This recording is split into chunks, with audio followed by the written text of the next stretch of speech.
Ma'am बैठिए। बड़ा मुश्किल है। चीफ गेस्ट आ गए अन्नू कपूर जी? बहुत खिंचाई कर रहे हैं। नहीं आए?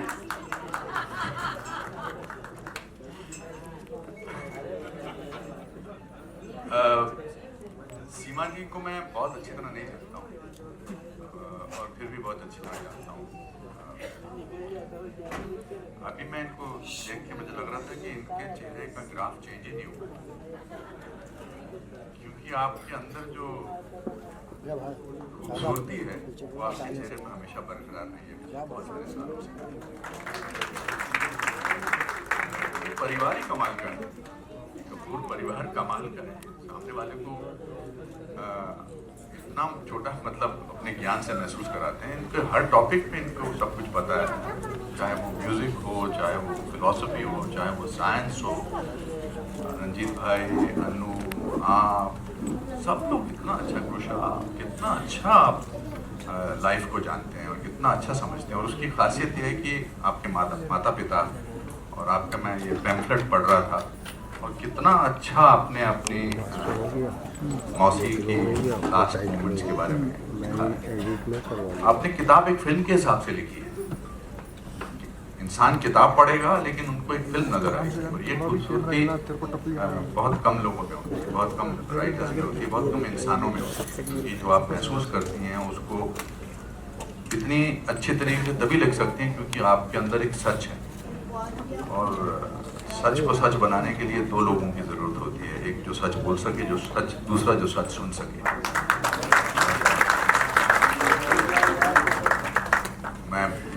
मैं बहुत खुश नसीब हूँ, मैं बहुत खुश हूँ। हम चाहे मिलते नहीं हैं लेकिन मेरे मन में आपके लिए बहुत इज्जत है, आपके काम के लिए, आपकी शिद्दत के लिए, जिस शिद्दत से आप काम करती हैं और जिस शिद्दत से आप जिंदगी जीती हैं वो बहुत प्रेरणात्मक है, और उससे मैं प्रेरणा लेता हूँ। और मैं बहुत खुश हूँ कि आज आया हूँ और आपको म्यूजिक बंद करना, म्यूजिक बज रहा है पीछे। बहुत मुबारकबाद देता हूँ। म्यूजिक बज रहा है। यूं गुजरी है अब तलक, आगे भी बहुत अच्छी गुजरेगी, बहुत अच्छी। बहुत बहुत शुक्रिया मुझे बुलाने के लिए, धन्यवाद। बहुत पहले एक शेर, सब लोग शेर सुना रहे हैं तो मेरा भी दिल किया शेर सुनाने की। उधर वो घर से निकल पड़े हैं, यहाँ मेरा दम निकल रहा है, कहाँ दगा दे रही है किस्मत, वो आ रहे हैं मैं जा रहा हूँ। क्या बात आपने। नमस्कार, बहुत नर्वस हो रही हूँ सचमुच। आप सबका शुक्रिया, आप यहाँ आए, मुझे सुना। अनुपम भाई ने इतनी ज़्यादा बड़ी बड़ी बातें बोल दी हैं मेरे बारे में कि मुझे आत्मकथा लिखने के बाद आत्म आलोचना के लिए बैठना पड़ेगा कि सचमुच मैं उन शब्दों के काबिल हूँ या नहीं। और यहाँ सब लोग बहुत ख़ास हैं। अनुपम भाई आए, परेश भाई आए, अनु भाई हैं, रघुवीर भाई हैं, जसपिंदर हैं, 1000 किलोमीटर से ईश्वर अंकल आए हैं, शकीला भाभी आई हैं, कॉमरेड आए हैं हमारे, नितिन भाई आए हैं। आप सबका बहुत बहुत शुक्रिया। दिव्या, सब लोगों का वो टाइम निकाल के आई हैं, उनका कोई और कार्यक्रम था। मेरी गला बहुत ख़राब है 2 दिन से, डॉक्टर बोरा आए, आप उनसे कंफर्म कर लीजिए। ज़्यादा नर्वस होने की वजह से नहीं कर रही हूँ। कल उन्होंने मुझे दवाई दी है, बिल्कुल नहीं। तो ये मैं संक्षेप में कहूँगी क्योंकि कार्यक्रम थोड़ा लेट शुरू हुआ है। मैं सिर्फ इतना कहना चाहती हूँ कि मैं कोई कुछ ऐसी खास नहीं हूँ कि मैं अपनी आत्मकथा लिख सकूँ, लेकिन अरब में कहावत है कि ईश्वर जब इंसान को बनाता है तो उसके कान में कह देता है कि तुम खास हो।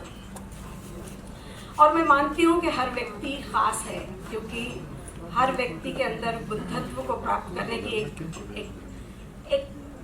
पापी से पापी आदमी के अंदर एक बुद्धत्व को प्राप्त करने की एक ईश्वर उसको एक खासियत दे देता है। तो मैंने भी सोचा कि मुझे ये आत्मकथा क्यों लिखनी चाहिए।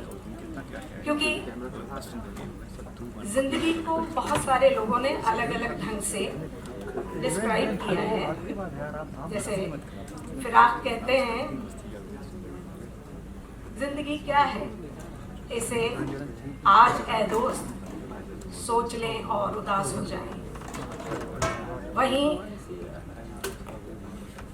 फैज कहते हैं, जिंदगी एक मुफलिस की क़िबा है जिसमें हर घड़ी दर्द के पैबंद लगे जाते हैं। कबीर कहते हैं, नैहर वाह हमका न भावे। और शेक्सपियर कहते हैं, life is a tale told by an idiot full of noise and furies signifies nothing. तो अलग अलग लोगों ने ज़िंदगी के बारे में कहा है, लेकिन मैं अकबर इलाहाबादी के एक शेर से इत्तेफाक रखती हूँ और शायद वो थोड़ी सी फिलॉसफी मेरी लाइफ की बन गई है। अकबर इलाहाबादी ने कहा कि नहीं मिला जो बंदूक का लाइसेंस गम नहीं, नहीं मिला जो बंदूक का लाइसेंस गम नहीं, मैंने तो इस ख्याल को ही गोली मार दी। तो मैं जिंदगी में जो कुछ नहीं मिला उसको गोली मारती चली गई ख्यालों में। तो बाकी मैं थोड़ा सा झेल लीजिएगा, इतने सारे लोग आए, मौका नहीं मिलेगा फिर आप लोगों से रूबरू होने का, क्योंकि आप लोग बहुत अनुपलब्ध लोग हैं। आपने इतना ज़िंदगी में अचीव किया है, इतने बड़ी जगह पे मेरे बैठे और बाकी सारे लोग जो ख़ास हैं, अपनी अपनी ज़िंदगी में उन्होंने क्या क्या अचीव किया है, वो तो हमने कुछ भी नहीं किया। लेकिन सिर्फ थोड़ी सी बात मैं ये कहना चाहूँगी कि इस आत्मकथा का, मेरी माताजी बंगाली परिवार से, ब्राह्मण परिवार से थी। मेरे नाना, मेरे मतलब ननिहाल जो था वो पूरा का पूरा कलाकारों का वो था, बंगाली थी जो थी। और मेरे नाना क्रांतिकारी थे। अपनी तीनों बच्चियों को लेके जब उन पे कुछ अत्याचार हो रहे थे अंग्रेज़ों के, तो वो एक छोटी सी रियासत थी टीकमगढ़, वहाँ आ गए। उस रियासत के जो राजा थे वो उन दिनों क्रांतिकारियों को शरण दिया करते थे। तो मेरे नाना को वहाँ, उनका नाम था श्री बंसीनाथ चैटर्जी, उनको वहाँ पे शरण मिल गई और शरण के साथ राजा ने उनको एक अच्छा खासा दीवान का ओहदा भी दिया। तो बड़े संपन्न परिवार से मेरी माताजी थी। उधर मेरे दादाजी, ये इसलिए मैं बता रही हूँ कि आगे कहानी खुलेगी। तो मेरे दादाजी जो थे वो आर्मी में कर्नल थे और पूरा जो ददिहाल था वो पूरा का पूरा आर्मी के ऑफिसर से भरा हुआ था। लेकिन मेरे पिताजी, जिन्होंने लाहौर में शिक्षा ग्रहण की डीएवी कॉलेज से, अंग्रेज़ी माध्यम से पढ़े हुए थे, तो उनको दो ही भाषाएं आती थी, उर्दू या अंग्रेज़ी। वो उन्होंने अपनी एजुकेशन ख़त्म करने के बाद पता नहीं उनको क्या सूझा कि वो दिल्ली आ गए और उन्होंने एक नाटक कंपनी खोल ली, एक बहुत बड़ी नाटक कंपनी। नहीं, पानी सोच दवाई से। तो इतने बड़े संसार में 200-250 लोगों की उन्होंने एक नाटक कंपनी खोली और अच्छी खासी चल रही थी, लेकिन सब दिन को उतना एक समान। धीरे धीरे सिनेमा, जो आज हमारा पेट भर रहा है, उस समय उसने हमारे मुंह से रोटी छीन ली और सिनेमा ने थिएटर को बहुत पीछे कर दिया। उस ज़माने में 2, 4, 5 ही थिएटर कंपनियां होती थी, जिनमें एक मेरे पिताजी की थी। और जब धीरे धीरे थिएटर बंद होने लगे तो जितने भी विस्थापित कलाकार थे वो बाबूजी की कंपनी में आ गए। अब कंपनी बड़ी हो गई। अनुबंध ये होता था कि कंपनी चले तो पूरा राशन यानी पूरा पैसा दिया जाता था, और कंपनी बंद हो, शो नहीं हो तो आधा दिया जाता था। उस आधे में धीरे धीरे कर्ज बढ़ने लगे बाबूजी के, और बाबूजी ने ना कहना कहीं नहीं सीखा था। किसी को ना नहीं कहते थे, आ जाओ। माँ अगर बोलती थी कि कैसे करेंगे, इनकी तनख्वाह कैसे देंगे, तो उन्होंने कहा कि ये लोग पढ़े लिखे नहीं, ये सिर्फ कलाकार हैं, ये कला ही जानते हैं, ये लोग कहाँ जाएंगे। धीरे धीरे कर्जों के साथ माँ के गहने ख़त्म हुए। गहनों के बाद उनकी साड़ियों का नंबर आया, क्योंकि उस ज़माने में जरी की साड़ियाँ होती थी और वो सच्चा सोना होता था साड़ियों में जो लगा होता था। सोना और चांदी जो भी थे, गहनों के बाद वो साड़ियाँ जलने लगी और उनका बेचा जाने लगा। फिर भी काम नहीं चला और हम लोग अजीब से गरीबी में पल रहे थे, जहाँ 200-250 लोग थे और सब भूखे थे। उसके साथ कंपनी का मालिक भी भूखा था और उनके बच्चे भी भूखे थे। इस वजह से मम्मी को छोटी छोटी जगहों पे नौकरी करनी पड़ी। टेम्पररी नौकरी होती थी। आज 6 महीने इस गांव में है, 6 महीने साल उस गांव में है, जहाँ भी हमारे, क्योंकि मम्मी का मेरा मानना था कि एकेडमिक क्वालिफिकेशन बहुत ज़रूरी है जीने के लिए, जो मेरे फादर की फ़िलॉसफी से बिल्कुल मेल नहीं खाता था। वो कहते थे ज्ञान होना चाहिए, पढ़ाई जो स्कूलों में और कॉलेजेस में पढ़ाई जाती है ज़िंदगी के किसी काम नहीं आती। वो पूरी फ़िलॉसफी में जीते थे। ये सब होते होते लेकिन मम्मी का ये मानना था, माँ मेरी मानती थी कि नहीं, आपको पढ़ना, बच्चों को कल को नौकरी चाहिए पेट पालने के लिए, तो वो बहुत ज़रूरी। लेकिन हम जिस भी गांव में या कस्बे में रहते थे, इस आत्मकथा में जो सबसे ज़रूरी मैंने वो लिया है, हम जिस गांव में रहते थे, जिन भी गांव में, उस ज़माने में नॉर्थ इंडिया में नौटंकी को बहुत ख़राब दृष्टि से देखा जाता था। तो मैं जब सुन जाती थी, मैं अपनी कहानी कह रही हूँ तो मैं बताऊँगी, मुझे नहीं मालूम अनुभव क्या है, उनका भी उससे ही कुछ हो रहा होगा, लेकिन हर व्यक्ति अपनी तरह से ज़िंदगी को देखता है। तो जब मैं वहाँ जाती थी स्कूल में, तो 2 चीज़ें होती थी। एक होता था मेरा टिफ़िन, जिसमें आधी रोटी होती थी, अचार होता था, और मेरी सहेलियों के टिफ़िन में पराठे होते थे, अच्छा माल होता था अच्छा खासा। वो मुझे कभी जब ऑफ़र करती थी तो कई बार लालच आती थी कि मैं खा लूँ, लेकिन फिर मुझे याद आता था मेरा छोटा भाई भूखा है, घर पे सब भूखे, तो वो रोटी मुझे वो नहीं भाती थी। छोटे से होने पे भी एक थोड़ा सा शायद सेंसिटिव थी और भावुक थी, तो नहीं खा पाती थी मैं। दूसरी जो चीज़ होती थी, तो मैंने टिफ़िन ले जाना बंद कर दिया। मैंने कहा मैं टिफ़िन ले ही नहीं जाऊँगी, और सहेलियों से बोलती थी कि मैं तो बहुत खा के आती हूँ, तो मुझे दोपहर में भूख नहीं लगती।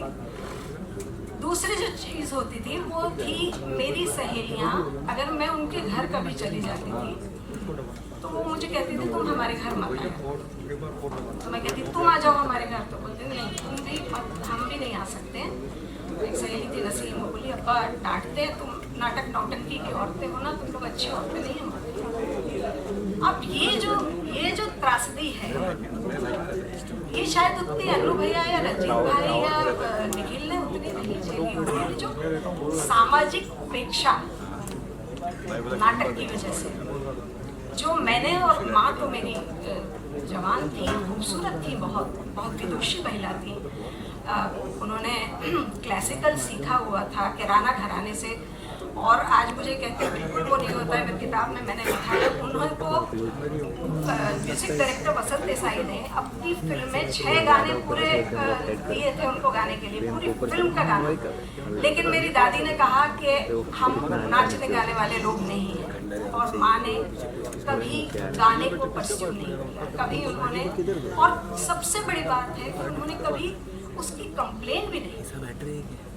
होता है ना बाबूजी को ताना, अरे आपकी वजह से दे रही हूँ, कुछ नहीं। और ना कभी मैंने दोनों को, मेरे मदर फादर को ये देखा कि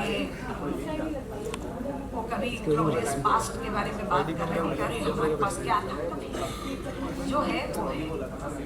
और कुछ पता एक अजीब से मुझे तो लगता है कि हमने तो जो हमारे घर में संत थे उनको मिस कर दिया, कि हम उस समय पता नहीं था कि सच में संत लोग कैसे होते हैं। और आज हम जब उनके बारे में जानते हैं, जब हम अपनी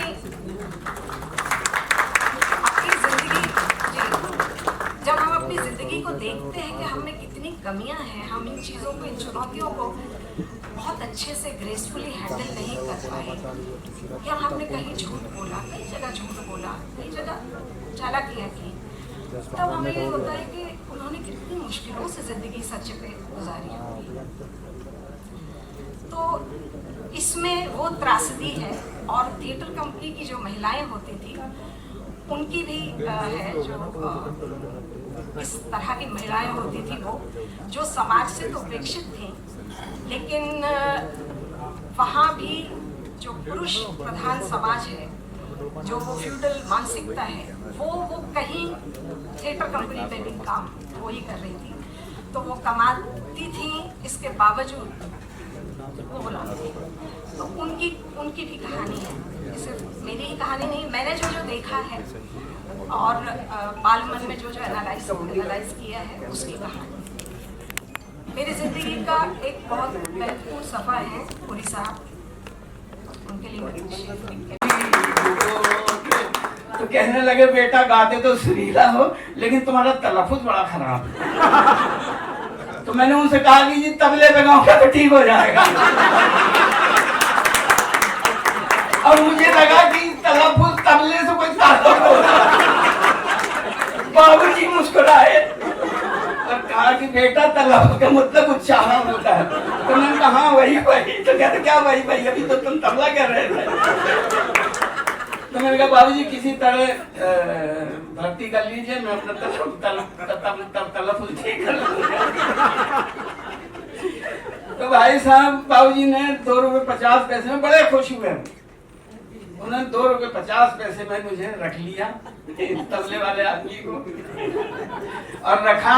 और उसके बाद फिर मैं बस, और यही बात बाबूजी हमेशा सबसे बताते रहते थे कि क्या गाती है। मम्मी ने पूछा क्या गाती है, तो कहती है जावे कारे बदला।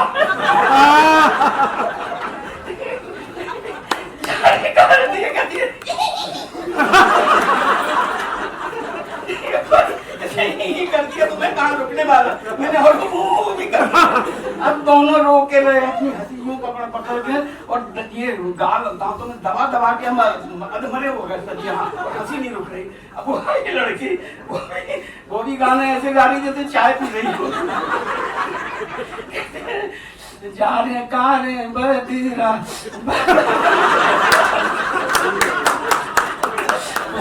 ऐसे बुद्धू के साथ वहीं जाके रो।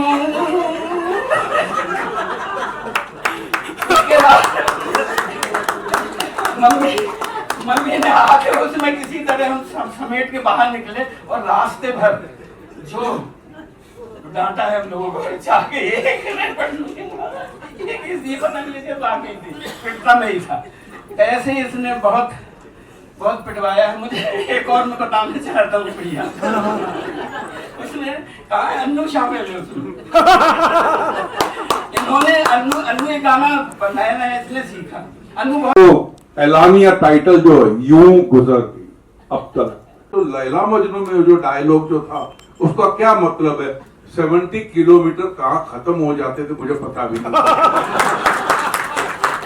और मैं जब उतरता था इतना ज्ञान मिलता, मैंने बहुत कुछ सीखा है ऐसी संगत करके। तो मुझे यही मेरी उम्मीद है कि मैं कभी आपका कुछ लिखा हुआ मैं कुछ परफॉर्म कर सकूं फिल्मों में। तो ये क्योंकि मैं तो उसी तरह से वो क्या कहते, यही मेरी अभिव्यक्ति रहेगी। Thank you very much and I wish you all the very best. बहुत सारी शुभकामनाएं। Thank you so much.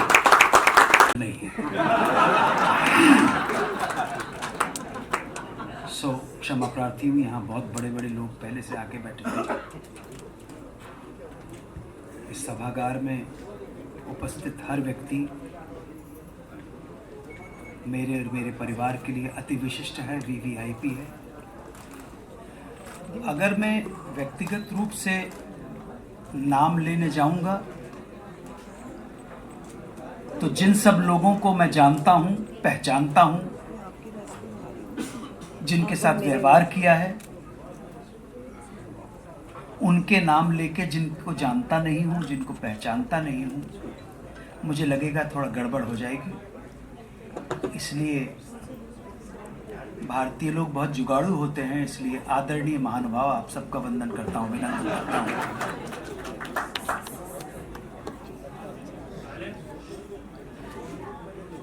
सीमा कपूर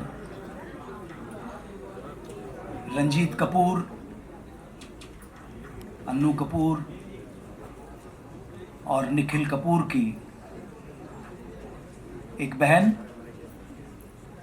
और ग्रूशा कपूर, मीशा कपूर, ईशान कपूर, इंशा कपूर, वान्या कपूर, माहिर, कवन, आराधिता, आयाम और ईवान कपूर की परम आदरणीय बुआ जी के आत्मकथा के इस उत्सव में जब हम विमोचन करने जा रहे हैं, आप सबने उपस्थित होकर समस्त कपूर परिवार को अनुग्रहित किया है, इसके लिए मैं आपको सादर प्रणाम करता हूँ। बहुत बहुत धन्यवाद, अनेक धन्यवाद। बहुत आभारी हूँ सीमा कपूर,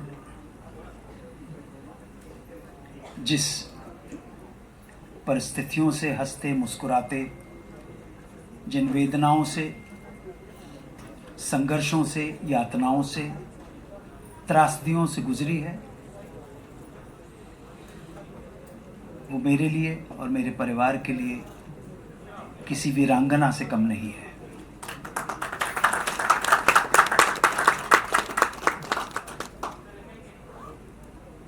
बहुत सारी चीज़ें इन्होंने निश्चित तौर पर अपनी आत्मकथा में लिखी होंगी,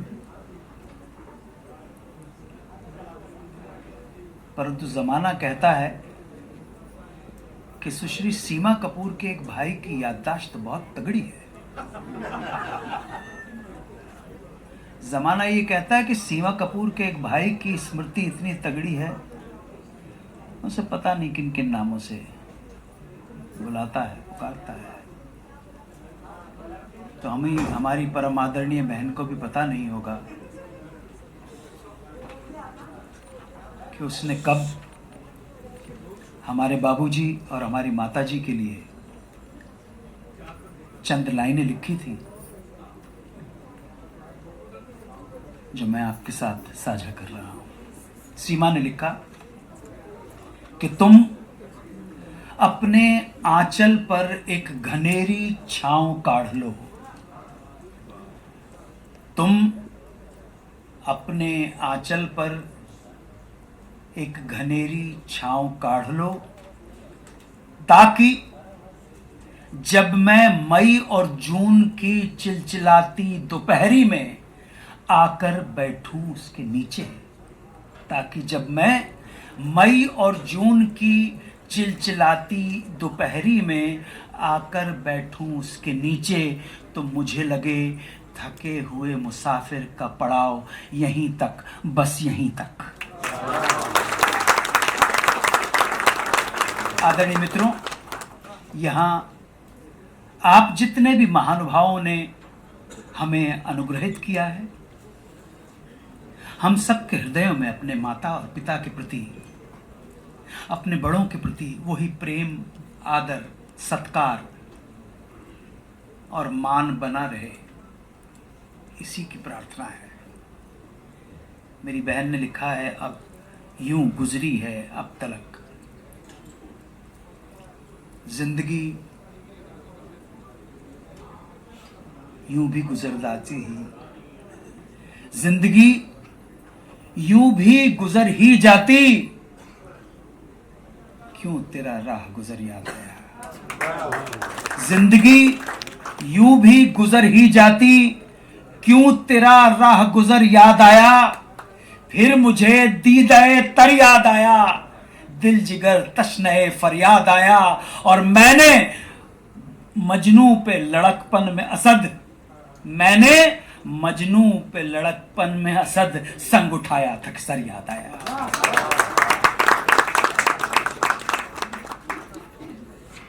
एक ही बहन है तो हंसती रहती है, खिलखिलाती रहती है। मैं जलता हूँ इससे, ईर्ष्या करता हूँ कि इतने दुख सहने के बावजूद वो सबकी सहायता, सबकी केयर करने के लिए चिंतित रहती है। हमारी बड़ी भाभी यहाँ बैठी हैं, हम उन्हें प्यार से तिशा दीदी कहते हैं। है मेरी सबसे बड़ी भाभी, और आज से लगभग 56 साल पहले मैंने ही अपने भाई से इनको मिलवाया था।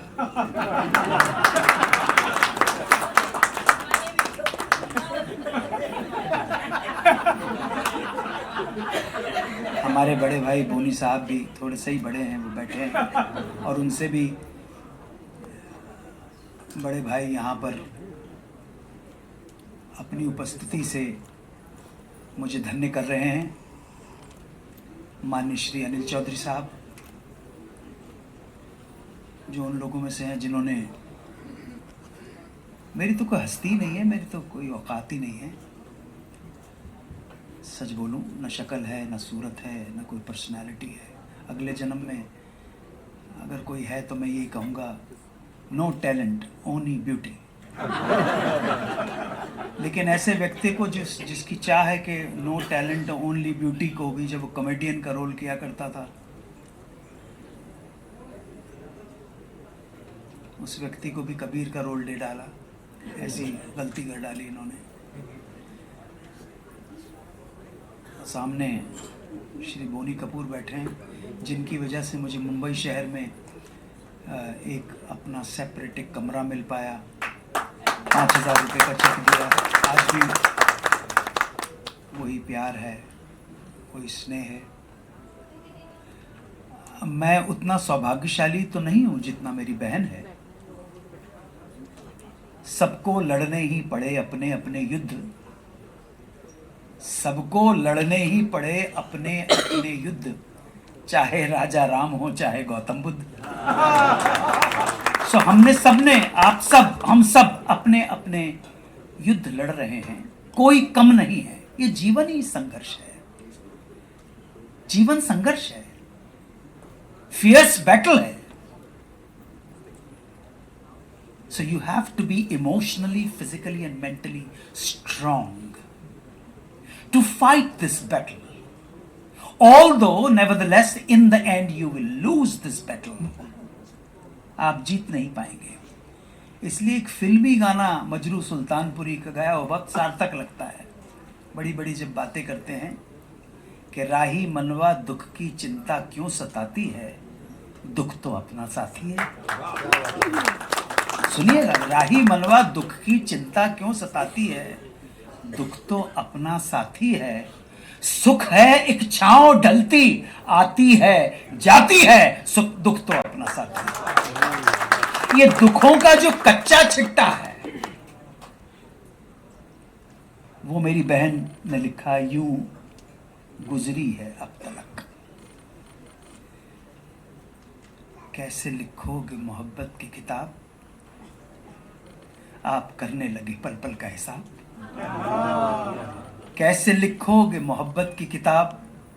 कल नमस्कार करता हूँ, मैंने भी आपको देखा ईश्वर अंकल को। आपके साथ साथ मैं भी अभी उसी उम्र की पीढ़ी पे पहुँचने वाला हूँ। आप अभी भी सही हो, मैं सही सलामत नहीं हूँ। ईश्वर अंकल के लिए जोरदार ताली बजाइए। ये भवानी मंडी की वो हस्ती हैं जिन्होंने 100 रुपया देकर मुझे NSD पहुंचाया था।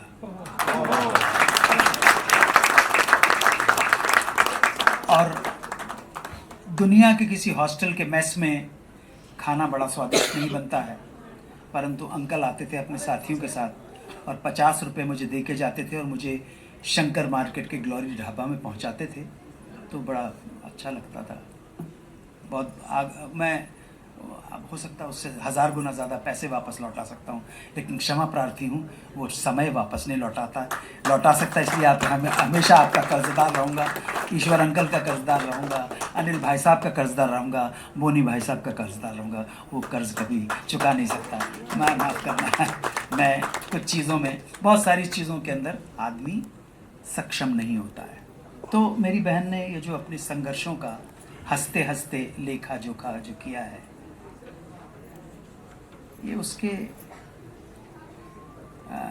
जीवन का कच्चा चिट्ठा है। जो बहुत सारी चीज़ें उसने भाइयों से भी नहीं बताई, जो शायद ग्रूशा से शेयर की होंगी, जूजी से शेयर की होंगी। विक्रम को आज मैं लगातार फ़ोन करता, हमारा जवाई है ये, कि बेटा ये क्या, तो वहाँ पे पहुँच जाना, मैं थोड़ा सा लेट हूँ। नितिन भाई सामने बैठे हैं, आदरणीय नितिन भाई का सम्मान करता हूँ, नमस्कार करता हूँ। डॉक्टर साहब बैठे हैं, हमारे डॉक्टर वोरा हैं, हमारे भाई डॉक्टर जी रत्नपाल की जोरदार तालियों के साथ। ऐसे आप ताज्जुब करेंगे, हमारे जीवन के अंदर कुछ ऐसे लोग आए हैं कि जिन्होंने हमारे ऊपर ही उपकार नहीं किए हैं। आप अगर मेरा नाम लेकर भी डॉक्टर वोरा और डॉक्टर रत्नपारखी के पास जाए, one of the finest cardiologist of this country, one of the finest cardiologist of this city, अगर मेरा नाम लेके भी चले जाएंगे तो आपसे कोई फीस नहीं ली जाएगी। अगर आपके पास अगर पैसे हैं तो ईमानदारी के साथ पैसे देंगे, कंजूसी मत कीजिए। So, मेरे पास बहुत कुछ तो नहीं है, मेरी बहन है, तो कहूँगा, कम कहूँगा तो भी मुश्किल है, और ज़्यादा कहूँगा तो भी मुश्किल है। भाई साहब रघुवीर भैया ने बहुत कुछ कह दिया।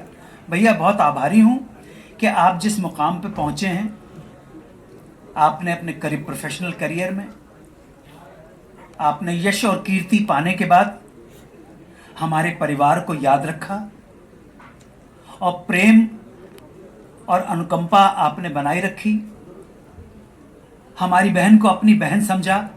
आज जफर भाई यहाँ नहीं है, उनको प्यार से मुन्ना कहते हैं। मुन्ना जफर भाई कहीं पूरे ट्रक के साथ कहीं थिएटर में जुटे होंगे, थिएटर करने के अंदर, और वो हैं जिनका दिल कब हथेली पे आ जाए इसका भरोसा नहीं है। लेकिन परंतु फिर भी मैं बहुत आभारी हूँ रघुवीर भैया कि आपने ये मान सम्मान दिया। मेरी माताजी को, मेरे पिताजी को आपने याद किया, और मेरी बहन ने जाहिर है कि अपनी किताब में माँ और बाबूजी को वही सम्मान दिया होगा। और मैं ये कहता हूं कि आपकी हर संतान आपको उतना ही सम्मान दे, उतना ही मान दे, उतना ही आदर दे। आप इतने लकी हो जितना आदर मेरी बहन ने अपने माता और पिता को दिया। मैंने किताब पढ़ी नहीं है क्योंकि मुझे पढ़ना आता नहीं है, और ये तो फिर भी मुझसे ज़्यादा एकेडमिक क्वालिफिकेशन है मेरे पास, तो वो भी नहीं है, और मुझे उसका अफसोस नहीं है किसी पॉइंट के ऊपर। अभी ये लोग जब कह रहे थे कि मेरे पिताजी जो थे उन्होंने एकेडमिक्स पे कभी बिलीव नहीं किया, इसकी एकेडमिक सच्ची है। मेरा भाई, छोटा भाई जो निखिल है, आज उस चक्कर में मैंने, तुम्हारे बेटा निखिल, तुम्हारे चक्कर में मैंने निखिल अडवाणी को फ़ोन लगा दी, कहते दीदी बोलिए कौन सी फिल्म बनानी है। मैंने कहा नहीं भैया, मेरे निखिल कपूर मेरे भाई का नाम है। मेरा जो सबसे छोटा भतीजा है आयाम कपूर, उसके बाद तो मेरा ही बेटा है ईवान, वो अभी जाने वाला है। आज उसको बुआ ने आदेश दिया है, इन सारे बच्चों को आदेश दिया है कि पढ़ना होगा। ना आयाम के लिए मुश्किल है, ना मीशा के लिए मुश्किल है, ना ग्रूशा के लिए मुश्किल है। मुश्किल मेरे ईवान के लिए होगा, क्योंकि मैंने एक अमेरिकन लड़की से शादी की है, और उसको इतना अच्छा मातृभाषा, मतलब अपनी मातृभाषा का ज्ञान नहीं है, तो क्षमा कीजिएगा अगर कोई गलती हो जाए, चलता है, कोई प्रॉब्लम नहीं। कि हमारे आभारी हूँ, और अपनी बहन के लिए इतना ही कहना चाहता हूँ। रूमी, मैं बहुत बहुत आभारी हूँ, मशकूर हूँ आपका कि आपने अपनी बड़ी बहन के लिए जो किया है, ये नहीं कहूँगा बड़ी बहन समझ के कि आपने बड़ी बहन के लिए जो किया है वो मैं तो नहीं कर पाया, आपने किया। और यही आपके बड़प्पन का और आपकी महानता का सबूत है। इस बात जोरदार तालियां भाई शिवजी मुजाफर के लिए। अपनी बहन के लिए प्रार्थना है कि बरसते रहो सावन सरी के खेत में, बरसते रहो सावन सरी के खेत में, महकते रहो चंदन सरी के देश में, बरसते रहो सावन सरी के खेत में, महकते रहो चंदन सरी के देश में। लोग तो मिट्टी से सोना ही निकालें और तुम मोती उगाओ रेत में। वंदे मातरम। बात अन्नू भाई, बहुत बहुत शुक्रिया अन्नू भाई को।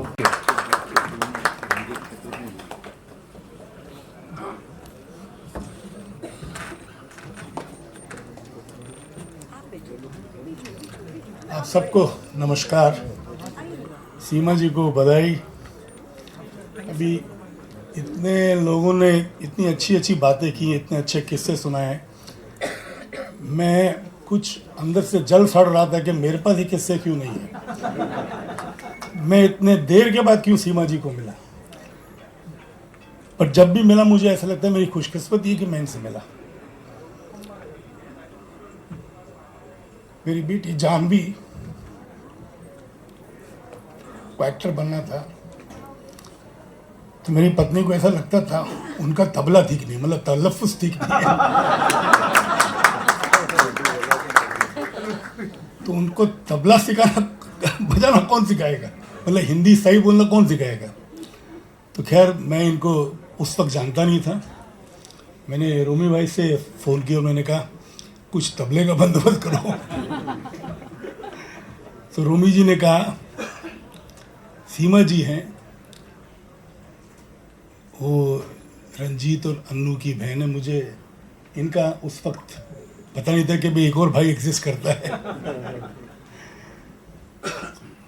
मैंने रंजीत साहब के साथ भी काम किया है, अन्नू जी के साथ भी काम किया है, और अभी इंटरेक्शन कई सालों से सीमा जी के साथ है। I feel I have enriched myself by only being associated with them. मेरी बेटी आज आ नहीं पाई क्योंकि उनकी शूटिंग थी, और कल जब परसों मैंने कहा एक वीडियो बाइट बना लो तो she said I am doing such an emotional scene dad कि मैं ठीक बोल नहीं पाऊंगी और मेरा मेकअप भी कुछ उल्टा सीधा है। शूटिंग उनकी 2 से 2 की थी, तो 2 की जगह 6 बजे पैकअप होती थी। तो होता ये था जब मैं घर से निकलता था वो सोई रहती थी। तो मेरे ख्याल में वो बाइट रह गई कि हो सकता है आज आ जाए, कल आ जाए, जब उनका शूट ख़त्म हो जाए। पर अंदर से उसको तकलीफ ज़रूर हो रही थी कि कुछ कर नहीं पाई, वो ना आ पाई और ना कुछ वीडियो वाइट दे पाई। आज मेरी छोटी बेटी की भी फिल्म का शो है, शायद वहाँ पे भी आ नहीं पाएगी क्योंकि वो इमोशनल तबले वाला सीन कर रही है जिसमें डायलॉग आता है। तो अपने लाइनें याद कर रही है और फिर तैयारी में लगी हुई है। आज मैं समझता हूँ अगर जानवी और खुशी का तबला सही है तो इनके बदौलत है।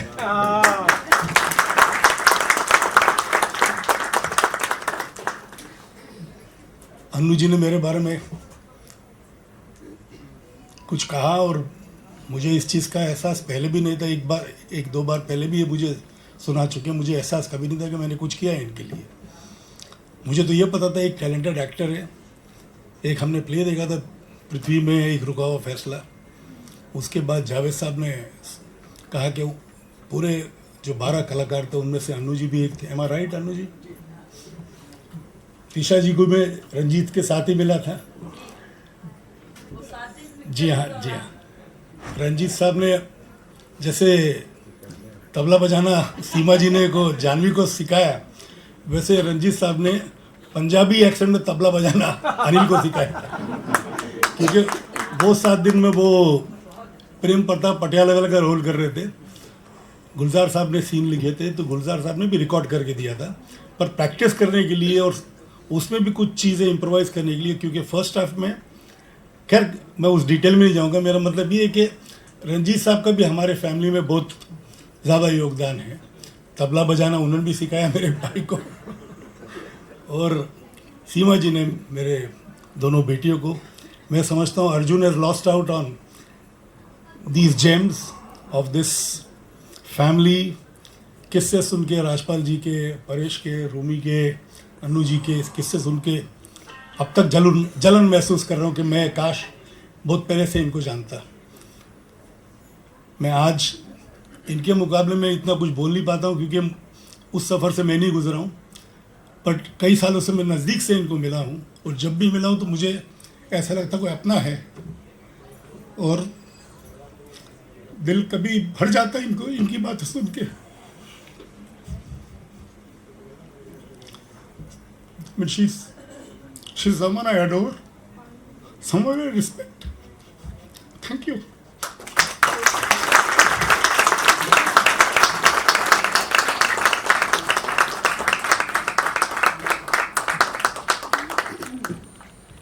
मैं मंच पर आमंत्रित करना चाहूंगी सीमा जी के भतीजे भतीजे। सबसे पहले तो I'm quite overwhelmed with all what I've heard from different people who've spoken about the family, about her, and I feel blessed that I have got to know her. I thank Rumi to have introduced me to her. I, on behalf of my two daughters who've grown speaking the language, Hindi language, a lot of credit goes to her. Again, Ranjit, who was part of the same family, he was very closely associated with us. When Anil was making his career, he too has contributed. It's always been enriching to be with this family, the members of this family. अनु ने जो मिस्ट्रेंड में काम किया था वो लोग आज भी याद करते हैं। मैं समझता हूँ मैंने कुछ अच्छा किया होगा कि इनसे मेरी मुलाकात हुई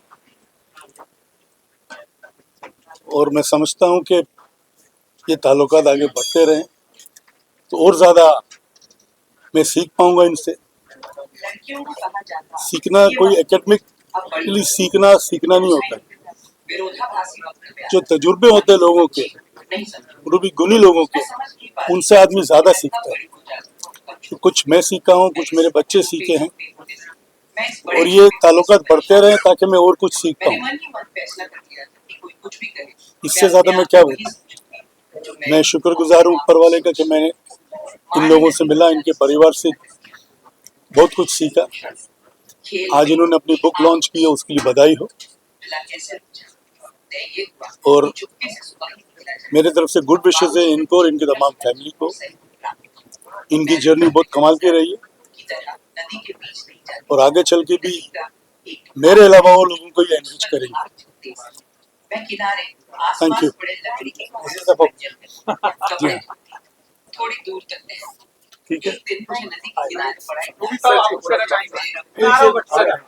से प्रकाशित करना चाहती हूँ, लेकिन अभी तक वो काम नहीं हुआ। बट मुझे लगता है कि हर काम का एक वक्त होता है और वो वक्त जब आएगा तो वो काम हो जाएगा। बहुत बहुत धन्यवाद आप सबका आने का। मेरी बहुत सारी यादें वाबस्ता हैं दीदी की। हमारी आपस में अरे क्या कर रहे हैं? नीचे कर। जैसे बहनों की होती है वैसे हमारी कई बार एक साइलेंट फाइट भी हो जाती है, बहुत बार होती है, लेकिन फिर भी दीदी जहाँ होती है I always wish the best और मैं जहाँ होती हूँ आई नो दीदी wishes me the best. I love you दीदी। जिंदगी मुकम्मल हो गई एक बड़ी बहन पाकर आपके रूप में। Thank you so much. और अब मैं स्टेज पे बुलाना चाहती हूँ रमन जी आए हुए हैं राजकमल प्रकाशन से, तो उन्हें चाहूँगी कि वो स्टेज पर आए और कुछ थोड़ा सा दो शब्द बोलें दीदी की किताबें। तो उनकी तरफ से ये केक आया जो मैं चाहती हूँ दीदी काटें। सबसे पहले तो सीमा दीदी को बहुत बहुत मुबारकबाद इस आत्मकथा प्रकाशन के लिए। बहुत दिन से सोच रही थी और लिखना शुरू किया था, तो बहुत सारी बातें जो आप इसमें देखेंगे, सुनेंगे, पढ़ेंगे, वो सब उनकी अपनी आप बीती है। और बहुत सारी चीज़ें जो मैं जानती हूँ, जो मेरे साथ उन्होंने बहुत बार जब हम बैठते थे तो अब भी जब हम बैठते हैं तो वो शेयर करती हैं अपनी यादें, और बड़ा हम लोग खूब हंसते हैं और खूब उन बातों को याद करके, इवन कि वहाँ तब के गाने जो हम लोग शेयर करते हैं, और मेरी चॉइस और उनकी चॉइस बहुत बहुत ही मिलती है, और उस चीज को हम लोग खुद गुनगुनाते हैं जब हम साथ होते हैं। तो ये एक आत्मकथा है, ये उनकी अपनी आप बीती जिसको उन्होंने लिखा है, जिसको अल्फाज दिए हैं, शब्द दिए हैं, और इसमें कोई झूठ नहीं, क्योंकि किताबें लिखी जाती हैं उसमें बहुत कुछ कहानियां होती हैं। ये कहानी नहीं है, ये आत्मकथा है, ये आप बीती है। तो मुझे लगता है कि इसमें जो सच्चाई है वो पढ़ के, वो जान के आपको पता चलेगा कि सीमा कपूर क्या है, सीमा कपूर ने किस तरह की जिंदगी बिताई, कैसी जिंदगी बिता के अकेले लड़के कहाँ तक पहुंची हो। आज ये आत्मकथा जो उन्होंने अपनी लिखी है, इसके लिए मुझे तो सबको ही बहुत खुशी है, हमारी पूरे परिवार को सबको खुशी है, और दीदी को बहुत बहुत मुबारकबाद एक बार फिर। आप सब जरूर पढ़िए इसे और जानिए। देखिए, चैलेंजेस लिखने में तो कुछ नहीं आए, क्योंकि जब मैं लिखती हूँ तो मैं अकेले में बैठ के लिखती हूँ। जिंदगी में जो चैलेंजेस आए हैं और जिंदगी में जो उतार चढ़ाव आए हैं उनको मैंने लिखा है, और मैंने निर्भीक होकर बिना डरे, चाहे वो मुझे अपने बारे में लिखना हो, उसमें मुझे कितना ही क्या बोलना चाहिए, क्रिटिसिज्म झेलना पड़े, वो मैंने लिखा है। उसी तरह मैंने दूसरों के बारे में भी जो मेरा नज़रिया था वो लिखा है। उसमें भी चुनौतियां थी मुझे ये कहने की कि मैं क्या कहूँ दूसरों के बारे में और क्या नहीं कहना चाहिए। उनकी मर्यादा रखते हुए, ग्रेस रखते हुए मैंने मेरे साथ जो भी घटनाएं हुए हैं ज़िंदगी में, जो चुनौतियां आई हैं, वो मैंने। मैम, कई सारी चीजें आपकी लाइफ के बारे में पता, कई सारी चीजें लोगों को नहीं भी पता है, तो ये बुक के थ्रू उनके तरफ पहुंचेगी जो आपके फैंस हैं जो। जी। सबसे पहले मैं जब ये बुक अपनी आत्मकथा लिख रही थी तो सबने मुझे कहा कि इसे एक फिक्शन की तरह लिखो, क्योंकि बहुत सारे ऐसे प्रहार हैं सोसाइटी पे हमारे साथ, और बहुत सारी ऐसी चीज़ें हैं जैसे चाइल्ड अब्यूज़ है, जैसे पुरी साहब और मेरा रिश्ता किन रास्तों से गुजरा है, क्यों हुआ है, तो ये सब चीज़ें मत लिखो। क्रिटिसिज्म झेलना पड़ेगा। तो मैंने कहा नहीं, अगर मैं इसको फिक्शन बना दूंगी तो इसकी सत्यता जो है ना वो झूठी हो जाएगी। तो जब तक आप ये साहस नहीं लेते, ये हिम्मत नहीं लेते हैं कि नहीं, मैंने अगर गलत कुछ हुआ है मेरे साथ, वो शर्म की बात नहीं है, मुझे उसको दुनिया के सामने आना चाहिए, क्योंकि जो और लोगों के साथ हो रहा है कम से कम उनको प्रेरणा मिले और उनको हिम्मत मिले कि ऐसा भी आप सच कह सकते हैं। बहुत सारी चीजें लोग जानना भी चाहते हैं, लेकिन आपको लगता है कि बुक के थ्रू जो है कई सारे जो फिल्म मेकर्स है उसके भी अप्रोच आएंगे, इसको बड़े पर्दे पर उतारा जाए इस कहानी को, अगर इस बारे में कुछ शेयर करें, तो क्या आप तैयार हैं इस कहानी को? वो बहुत बात की बात है, मुझे नहीं लगता है कि पहले लोग पढ़ें तो सही, उसके बाद ये आगे की बात होगी। मैम, आज के दिन बात करें, काफी बड़ा दिन आज आपके लिए, परिवार के लिए, काफी सारे लोग इमोशन आपको लिखने वाले, इसके अलावा अब देखिए, यहाँ तक की तो कहानी मैंने लिख दी है, अब मुझे नहीं मालूम है मेरी जिंदगी और कितनी बाकी है। 65 साल की तो हो गई हूँ मैं, अब कितना मुझे 5 साल जीना है, 10 साल जीना है, और उनमें क्या क्या जिंदगी के चैलेंजेस आएंगे मुझे नहीं मालूम है। तो आगे की तो बात मैं नहीं बता सकती हूँ कि आगे क्या होगा क्या नहीं होगा। मैं ये चाहती हूँ जो हो गया है, गुजर गया है, उसी को आप लिख सकते हैं। भविष्य तो ईश्वर के अलावा और किसी को नहीं मालूम। मैसेज दे सकते हैं मैम आपको? एक मिनट क्या बात है, क्या बात है। हाँ जी, सीमा मैम, इंडस्ट्री से इतने सारे लोग हैं, अनिल सर हमेशा से आपको सपोर्ट करते आए हैं और आपके बायोग्राफी के दौरान इतने सारे लोग सपोर्ट करने आए, कितना कितना लकी मानते हैं खुद को और क्या कहना चाहेंगे? मैं बहुत लकी हूँ कि मैं ऐसे माता पिता की संतान हूँ जो जीते जागते साधु संत थे, जो कला क्षेत्र में जिन्होंने अपना सर्वस्व त्याग के कला की सेवा की, और उनको ये भी नहीं मालूम था कि वो कला की सेवा कर रहे हैं, कोई नाम नहीं हुआ उनका, लेकिन वो पूरी जिंदगी कला की सेवा करते रहे। हमारी सुबह होती थी, सुबह के राग के साथ जो माँ चाय बनाते हुए गुनगुनाती थी, और शाम होती थी शाम के राग के साथ जब माँ पूजा करती होती थी। तो ये एक मैं अपने आप को आज साहस के साथ, कॉन्फिडेंस के साथ जो बात कर पा रही हूँ, उन्हीं की देन है। और मैं बहुत खुशकिस्मत हूँ कि मेरे परिवार के सारे लोग अपने अपने क्षेत्र में उन्होंने काम किया है। और सबसे बड़ी बात जो मैं खुशकिस्मत हूँ कि इतनी चुनौतियों के बावजूद कोई भी क्रिमिनल नहीं बना हमारे घर में। भूख प्यास सब सह के भी हम में से कोई भी कभी किसी ने गलत काम नहीं किया है, और इसका मुझे बहुत गर्व और घमंड है, यूं कहना चाहिए। अच्छे होने का भी एक घमंड होता है, वो मुझे है। और मेरे परिवार के सारे सदस्य, कोई दुखों में इन्होंने कोई गलत काम नहीं किया, इसका मुझे गर्व है और घमंड है इस बात का। सर, आपसे जानना चाहूंगा, जब मैम ने आपको बताया कि मैं पहली बार अपनी बायोग्राफी, क्योंकि लोगों ने मीडिया में बहुत सारे न्यूज़ेस पढ़ी है, लेकिन जो सही कहानी है वो बुक के थ्रू आने वाली है, तो आपका क्या रिएक्शन था? क्या आपने कुछ बातचीत की मैम के साथ? नहीं, इस तरह की कोई बात नहीं। देखिए, बहन के साथ क्या बात करनी है, उसकी ऑटोबायोग्राफी कैसी होगी और क्या होगी, इस सिलसिले में कोई बात नहीं है।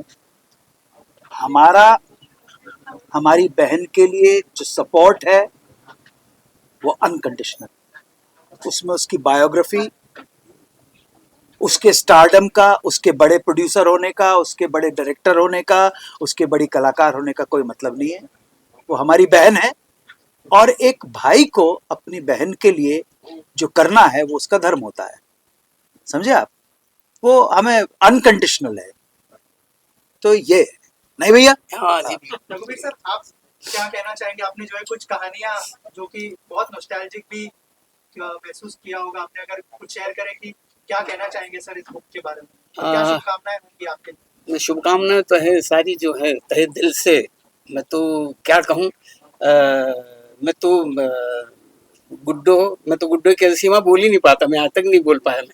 और जब इसने बताया कि मैं आत्मकथा लिख रहा हूँ तो मैं घबरा गया एक्चुअली, क्या लिखेगी ये। और क्योंकि मैंने इसे हमेशा हंसते हुए देखा है, हम बड़ी मुफलिसी में जिए हैं हम लोग, और मुफलिसी के वाकई आज भी हम कभी बात करते हैं तो वो मुफलिसी के दिन सबसे खूबसूरत आज नजर आते हैं हमें। मिलते 2-2.5 रुपए ही थे, और ज्यादा कहने को 2-2.5 होते थे, मिलते 8 आने और 4 आने ही थे। उसी में हम मिल बांट के हम लोग खा लेते थे, रहते थे, और 24 घंटे हंसते रहते थे। हमें कभी जो तकलीफों का मजा हमने उस वक्त लिया, और ये गुड्डो, ये बहन मेरी, ये तो हंसाने में इसकी तो मास्टरी है। हम भूखे बैठ के और एक दूसरे की शक्ल देख के हंसने लग जाते थे, तो हम खाना पीना सब भूल जाते थे। तो ये जो रहा, तो जाहिर है ये जो इसने लिखा है, यूं गुजरी है अब तलक, वाह क्या गुजरी है। और इसने इतने खूबसूरत अल्फाजों में लिखा, मुझे तो बोलना भी नहीं आता। मेरे तो अल्फाज में तो बिल्कुल देहाती आदमी हूँ, लेकिन जो थोड़ा बहुत बोलना सीखा है यही सोहबत में। क्यों कहीं कोई गलतियां करते, तलफ़ुज़ मेरा ख़राब होता तो यही ठीक करती रहती थी गुड्डो। एक तो इसका म्यूज़िक का भी ऐसा कि बेसुरा होता तो ये सुर में ले आने का सारा कुछ तो ये भरा पड़ा हुआ था। तो यही से बस सीखते रहे, और मैं तो जल्दी से जल्दी पढ़ना चाहूँगा। सिखा के लाई हूँ, इतनी तारीफ करो मेरी। लेकिन एक बात बता दूं मैं कि जब ये हम वहां मिले तो मैंने इसकी हिंदी की क्लास ली थी। एक मम्मी ने कहा था, हाँ मम्मी ने कहा था कि हिंदी और गणित की क्लास ली थी, तो हिंदी में और अभी गणित में कमजोर थी। चिट्ठी वो चिट्ठी सिलवाई नहीं थी, फड़वाई थी। वो तो ऐसे कई दिनों तक वो हमेशा नजरों में कफन ही लाल लाल ही दिखाई देता रहता। सोते जागते जब पता लगा कि ये कहाँ से उठा के लाए हैं, बहुत डराने लगे थे। चलिए सर, आप क्या कहना चाहेंगे सीमा जी के बारे में और क्या कैसे बुक के बारे में? बुक तो पढ़ेंगे तब बोलेंगे। नहीं, बुक पढ़ने एक भाई के लिए भाई के हृदय में अपनी बहन के लिए जो प्रेम होना चाहिए वो अनकंडीशनल होना चाहिए, सीधी सिंपल सी बात है। और मेरे जैसा व्यक्ति जो है, आपस में किसी चीज में मतभेद हो सकते हैं, मेरे किसी भाई से मतभेद हो सकते हैं, इससे मतभेद हो सकते हैं, लेकिन जब बात आती है अपने भाई या बहन के लिए लड़ने की, समझे ना, तो वहां पे ये नहीं देखा जाता कि तू सही है कि तू गलत है, तूने अच्छा किया कि बुरा किया।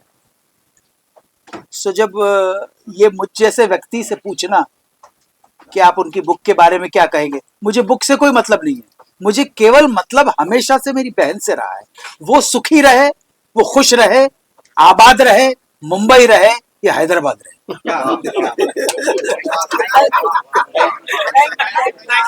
क्या शुभकामनाएं देना चाहेंगे बुक के बारे में और क्या? देखिए, कपूर फैमिली जैसा कि पूरा आपने आज का ये देखा होगा, हर एक लफ्ज अपने आप में एक सोना है, एक हीरा है। दीदी का जो पूरा जीवन रहा है वो कठिनाइयों से भी रहा है, लेकिन उन्होंने उस कठिनाइयों में भी आनंद उठाया। और जिस प्रकार से उन्होंने बुक लिखी, मैं तो ये मानता हूँ कि इतनी अच्छी फैमिली को जन्म देना, काका जी का और ये उनका पूरा परिवार ही ऐसा है, माँ से पिताजी से लेकर रघुवीर भैया तक को, अन्नू भैया इतने बड़े आर्टिस्ट हैं, सीमा दीदी इतनी बड़ी आर्टिस्ट हैं, तो ये तो हमारे भारत के लिए, हमारे देश के धरोहर हैं ये सारा परिवार। तो हमें तो इस परिवार को बहुत बड़ा थैंक यू देना चाहिए कि ये परिवार, उन्होंने, शबनम माँ ने और पिताजी ने इनको जन्म दिया सारे बच्चों को, और ये सारे पावर हाउस हैं। आप देखो आज इतना टेम्परेचर डाउन था इस हॉल का, लेकिन फिर भी गर्मी लग रही है। उसका रीजन ही है, सारे पावर हाउस एक साथ बैठे हुए, सारे पावर हाउस, रंजीत भाई के बच्चे हैं, अन्नू भाई के बच्चे हैं, सीमा दीदी हैं, सारा परिवार है। ये इतना टैलेंटेड परिवार है दोस्तों कि इनकी हिंदी, जैसा कि बोनी सर ने भी बताया आपको कि तबला किसने ठीक किया, सीमा दीदी ने। अन्नू सर की आप हिंदी देखिए, अन्नू सर की कोई भी भाषा देखिए, वो कहाँ से आई? अपनी माँ से, अपने पिताजी से। तो जो उनके माताजी और पिताजी ने धरोहर दी थी, आज तक इनको संजोए रखा है, और इससे बड़ी बात क्या हो सकती है? अब हम भारतवर्ष के नागरिक इनको संजो के रखें। Thank you so much.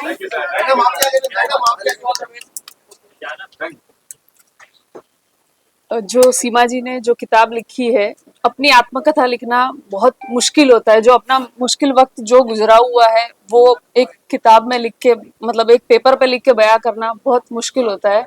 और सीमा जी की तो क्या ही तारीफ करें, उन्होंने जो किताब लिखी है वो बहुत अच्छी है। उसका जो किताब का टाइटल है वही बहुत बढ़िया है, वही बहुत कुछ कहता है, यूं गुजरी अब तलक, वही बहुत बड़ी बात है। एड ऑन अब इतना करते हैं कि यूं गुजरी अब तलक, ये तो जैसा था ये तो ईश्वर की देती, लेकिन जो आगे गुजरेगी वो दोस्तों बड़ी मजेदार गुजरेगी।